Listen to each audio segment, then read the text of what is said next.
Jadi saat ini kita akan ganti HDD hard disk menjadi SSD karena ini sudah out of date.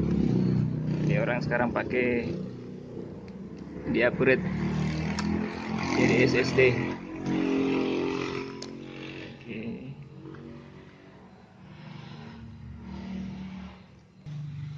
Jadi ini HDD-nya merek Toshiba 500 GB. Ini SSD-nya SATA Seagate. Jadi bukan yang M2 ya.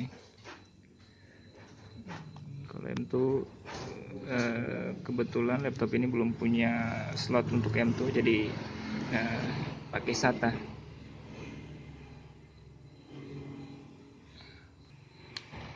Nanti panas. Ini gunanya untuk menyerap panas. Tapi udah usah dibuka ya, karena kan nanti mau dipakai juga untuk hard disk eksternal. Oh, ini kan kalau SSD biar tidak pakai dia karena dia kan tidak pakai panas. Tidak terlalu panas dia. Tidak ada piringannya dia. Oke. Ini yang panas. Oke, siap. Nggak usah dipasang. Oke, siap bang.